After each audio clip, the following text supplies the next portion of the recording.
Assalamualaikum warahmatullahi wabarakatuh. Perkenalkan saya Syahramdani. Di sini saya akan mempresentasikan PJBL IGK mengenai menyusun menu seimbang ala chef. Untuk judulnya sendiri yaitu menyusun menu seimbang ala chef. Disusun oleh Syahrul Ramdhani, NPM 19103051006. Pendidikan Biologi semester 4, kelas 3, Universitas Tidar. Ini merupakan dari tugasnya yaitu 1. Kompetensi dasar mengaitkan struktur, fungsi, proses, dan kelainan atau penyakit yang dapat terjadi pada sistem pencernaan makanan pada manusia dan hewan tertentu. Untuk pengalaman belajarnya sendiri yaitu menyusun menu seimbang bagi orang sehat. Alat dan bahannya yaitu ada alat tulis, tabel kecukupan gizi, dan tabel kandungan gizi dalam makanan. Langkah kerjanya yang pertama yaitu mempelajari cara menyusun menu seimbang, sehat, dan cara menghitung kebutuhan energi yang harus terpenuhi dalam satu hari. 2. Menyusun menu makanan dan kebutuhan energi yang harus terpenuhi untuk satu hari pada dirimu.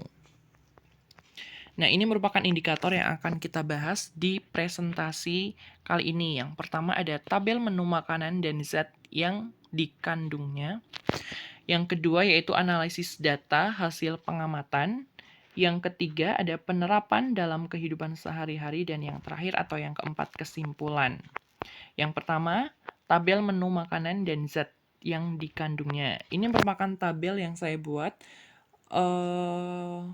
menu makanan seimbang yang menurut saya ini sudah seimbang. Yang pertama ada nasi, tahu goreng, tempe goreng, telur ayam, ikan goreng, sayur bayam, 1 gelas susu kedelai, buah jeruk, buah pisang. Untuk total kalorinya sendiri yang saya makan yaitu 2211,5 kalori. Untuk karbohidratnya sendiri yaitu ada 105,8. Untuk lemaknya yaitu ada 66,31. Untuk protein sendiri yaitu ada 140,82. Untuk zat besinya sendiri ada 373,3. Vitamin A ada 7445.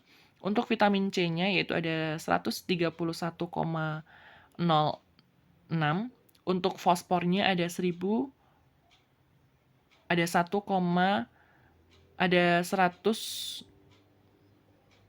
1120, sedangkan untuk kalsiumnya sendiri ada 927,5. Ini merupakan data hasil pengamatan. Dapat kita ketahui bahwasannya pada hari tanggal Kamis 3 Mei 2021, usia saya 20 tahun, berat badan 60 kg. Untuk aktivitasnya saya merupakan seseorang yang aktivitasnya termasuk dalam golongan ringan dan sedang. Untuk rumus dari AMB-nya sendiri yaitu berat badan dikali 1,0 kali 24 jam. Ini untuk laki-laki, sedangkan pada perempuan sendiri yaitu 0,9. Dan rumus ini merupakan rumus AMB normal. Kebutuhan kalorinya sendiri yaitu variabel aktivitas dikali AMB. Yang ditanyakan yaitu AMB dan kebutuhan kalori. Dijawab. Untuk AMB-nya sendiri yaitu karena berat badan saya 60 kg, maka dikalikan 1,0 dikali 24, totalnya 1440. Sedangkan kebutuhan kalori yang saya perlukan yaitu 2652 kalori. Untuk analisis data hasil pengamatan, yang pertama yaitu kalori yang dibutuhkan oleh tubuh pada setiap harinya itu, kebutuhan kalori ini tergantung pada usia, metabolisme, dan tingkat aktivitas fisik.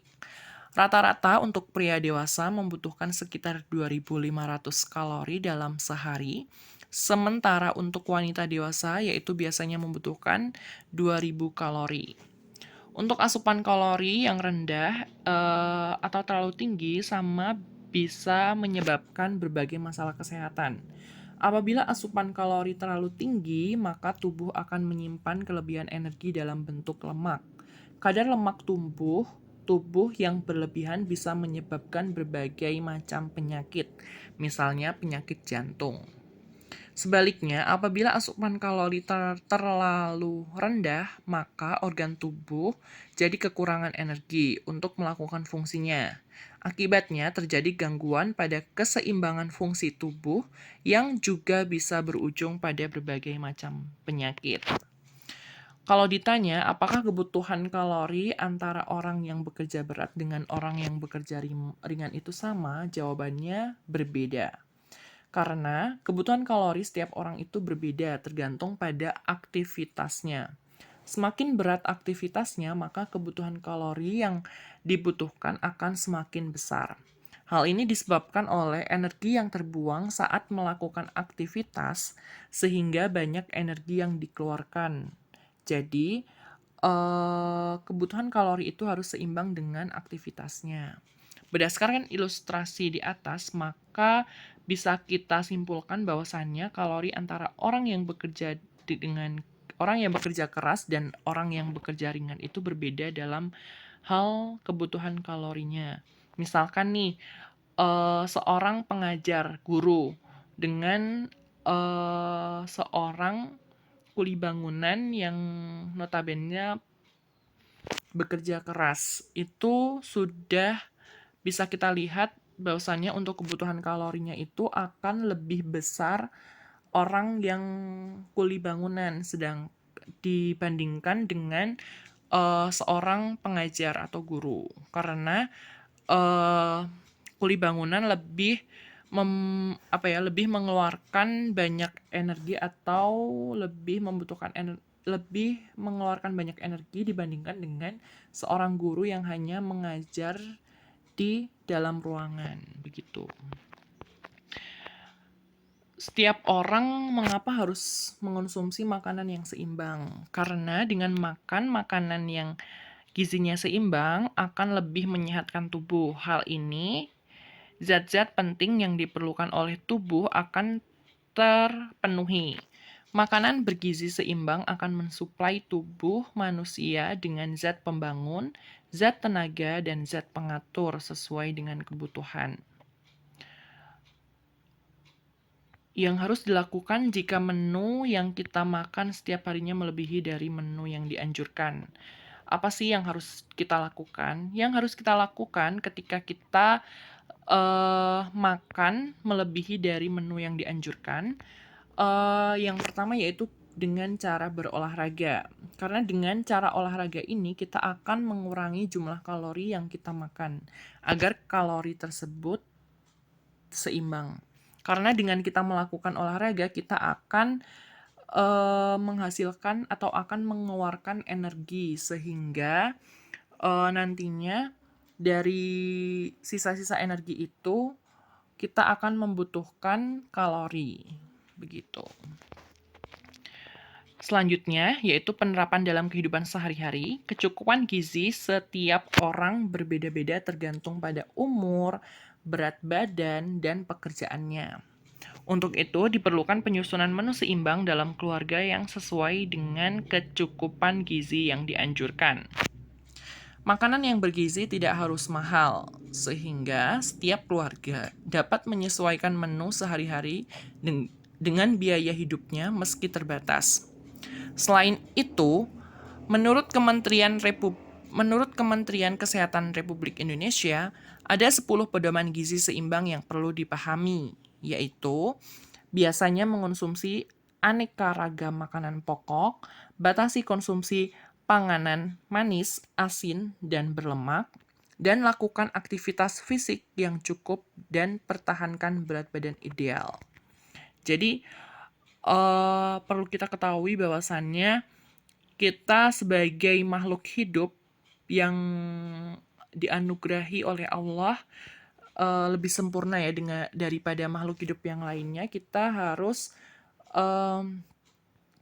memilih atau menyesuaikan menu-menu sehari kita agar kita bisa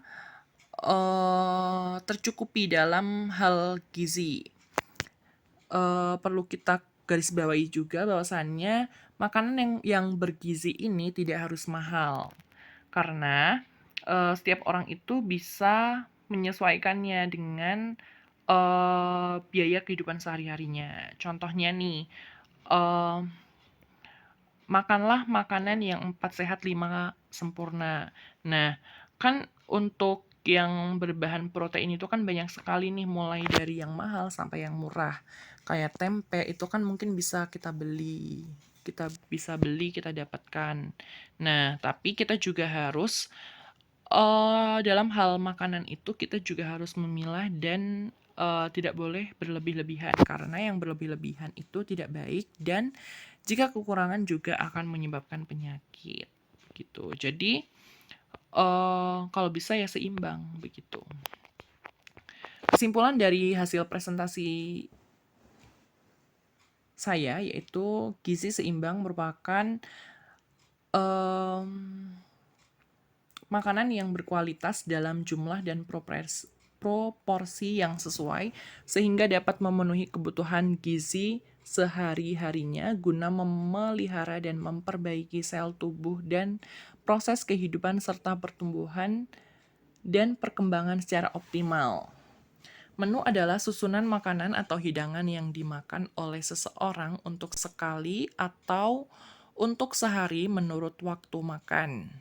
Menu seimbang adalah menu yang terdiri dari beraneka ragam makanan dan jumlah dan proporsi yang sesuai. Prinsip penyusunan makanan B2SA adalah beragam, bergizi, seimbang, dan aman. Jadi beragam itu dia harus memiliki nilai proteinnya, vitamin A, vitamin C, dan lain sebagainya. Seperti karbohidratnya, terus seperti kalsiumnya, seperti fosfor, zat besi gitu. Nah, terus seimbang ini jadi harus sesuai dengan porsi kita, tidak boleh berlebihan atau kurang. Dan aman serta halal. Penyusunan menu seimbang dapat dikategorikan untuk bayi dan balita, remaja, dewasa, lansia, dan ibu hamil, serta ibu menyusui. Beberapa faktor yang mempengaruhi penyusunan dan pelayanan, musim atau iklim dan keadaan pasar, dan kombinasi makanan. Terima kasih. Sekian presentasi yang dapat saya lakukan. Apabila ada kesalahan, saya meminta maaf yang sebesar-besarnya. Saya akhiri. Wassalamualaikum warahmatullahi wabarakatuh.